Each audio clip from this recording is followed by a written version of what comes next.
I think city-wise, they're pretty similar, but obviously there's way more people, at least in my opinion, in Hangzhou than there is in Dongguan. Okay. I mean, when you go into last time I went to Hangzhou was a couple of years ago. You go in on 4th Bridge or whatever, you're in a solid traffic jam. Someplace that should take you like an hour to get to, it'll take you 3 hours. I mean, Right. I remember being in a cab and the bridge is like a 3-lane bridge. There'd be 6 lanes because people just trying to That's what happens in China. meander through, right? I remember thinking I could put my thumb on the door of the car and still touch the car next to me as they're trying to squeak through to get through. And I'm like, this is just insane. And you think like if everybody would just follow the rules, this would be faster. See those little But the line lines? would be longer. Yeah. Instead of 10 kilometers, it would be 20. I gotta be first. My That's car is why. bigger than yours. Yeah, exactly. You don't drive here. No, I have a motorcycle, a scooter. You do? Yeah. Ah, I Okay. think you like it. Yeah. The motorcycles, we had to talk the other How long day. have you had it? Have you changed it? What's that? How long have you had your scooter? Probably like my one I have now. It's like 150cc gas one. It's like I think I've had that like 4 or 5 years. Uh-huh. And have you had any accidents? Have you had any incidents? Yeah, for sure. The worst one was, usually after the accident, especially, I always try to like stay out of traffic, right? I just buzz along on the edge of the road or on the sidewalk, cross traffic and get to where I need to go, right? Yeah. But I remember like 2 years ago, I was going into work and my work's by the scooter. My work's only like 5-minute drive away. And I was trying to beat traffic and I got out into traffic and I just missed the light. So I was stuck in the middle of traffic, right? Like a 3-lane road, right? And I'm like, okay, well, I'll just gun it as soon as the light changes and there's a pass through for the other side to turn around just up the road, right? So I gunned it up there, to get away from the cars behind me. And this guy comes driving and pulls right in front of me as I'm doing 40, trying to get through the pass through, but he's on the front side of it, so I can't go around him. And I'm like, I'm going like 40 kilometers an hour. I'm like, I can't stop. So, you just reflex. I just locked up both front and back brakes. Your right? front wheel went down. My bike just laid down, right? And I was in like shorts and like a tank top and with my backpack on the back, right?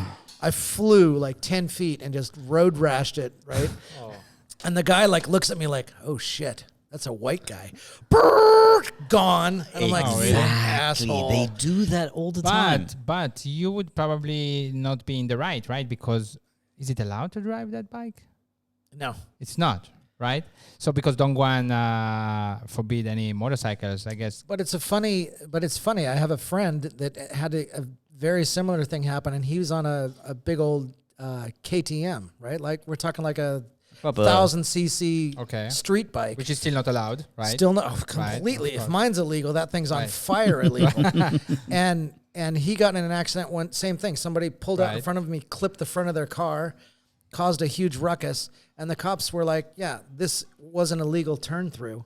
So he was illegal. So no problem. Take your bike and go. Really? Because he broke the law first. Anything that happened after that, it's like we don't see it. Chanan. Yeah.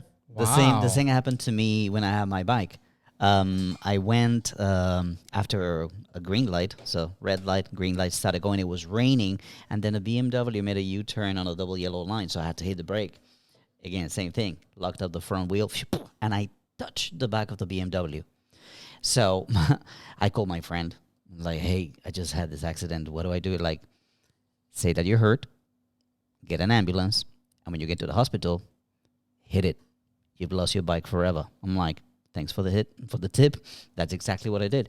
And I lost my bike, even though it was not my fault. But had I fought it like your friend, maybe I could still have my bike. But maybe it'd be much worse. It would have been a lot more trouble, yeah. Right, but a lot of foreigners in China drive the e-bikes now, right? I mean, it started in China, this craziness with the e-bikes, but I think back home now, a lot of people are doing it, right? Yeah, I mean, in Israel, they do it. In the US? Yeah. Yeah, I mean, it started it's here, all though, the rage, right? Green transportation is the way to go. Yeah. E-bike, e-scooters. But still, like, so a city like Dongguan, and there are many cities like this in China that are not allowing motorcycles. And also, I guess, e-bikes, right? Or it's unclear. I mean, is it... Now they see, whenever I see the cops go around, and they, it seems like every couple months they have, we need to get rid of motorcycles. So they get. And they'll take e-bikes, anything. They take everything. Yeah. What they actually complain about is that they are riding on the road.